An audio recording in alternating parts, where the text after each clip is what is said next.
Larunbat honetan eman zitzaion amaiera Zarauzko 16 gobernuz kanpoko erakundeek antolatutako aste solidarioari. Maiatzak 24an ekin zitzaion eta larunbatean amaiera ematen. Aurtengo aste solidarioaren gaia milurteko garapen helburuak izan da eta leloa mundu berriari itxaropenez begira.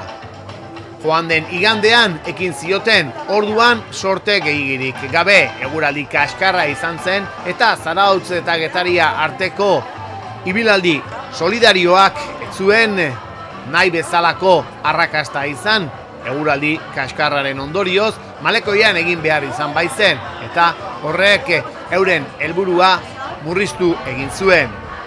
Astean zehar hitzaldi interesgarriak izan ditugu, bereziki asteartekoak arrakasta handia izan zuen.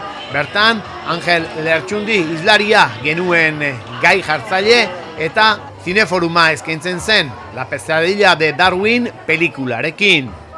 Beste hitzaldiak ere asteazkenekoa urrunera joan gabe, banka etikaren ingurukoak jendea bildu zuen Antoniano kulturaretoan, garbi dago herritarren artean hirugarren munduarekiko kezka badagoela eta gai hauek interesa sortzen dutela. Ostiralean gaia lasaixeagoa izan zen, haurrak izan genituen protagonistak pailazoekin eta afari solidarioa ere bai, eta larunbatean ekitaldi edarra eguraldi zoragarriarekin, lege zaharren enparantzan goiz guzian zehar jaigiroa izan bait genuen. Postu ezberdinetan, herriko 16 gobernuz kanpoko erakunde hauek euren egunerokoaren berri ematen zuten.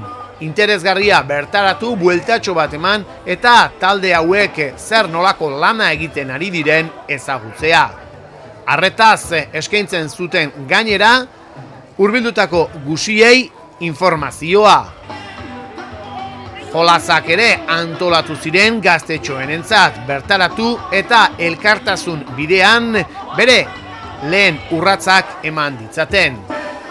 Musika ere protagonista izan genuen larunbat goizean eta festari amaiera emateko egunean zehar eginiko diru bilketa baten berri eman zuten. Zarauztar €1 bat. Hor jasotako diru guzia Zarauzko gurutze gorriak jasoko du.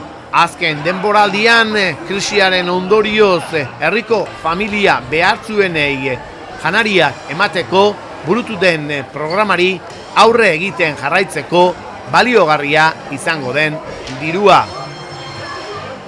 Bertaratu zirenak eguzkipean interesez jarraitu zuten bai, gobernuz kanpoko erakundeek egindakoa eta hauek komunikabideen bitartez herritarrei helarazi nahi diete beraien eskerrik beroena. Udalak dirua ematen du proiektuak hirugarren munduan burutu ahal izateko, baina diru hori azken finean herritarren poltsikotik ateratzen da eta hauek hurbildu, bertaratu eta azaldu duten interesa ikusiaz, konfidantza dute aurrerantzean ere eskariak luzatzen direnean, herritarrak eskuzabalak izango direla.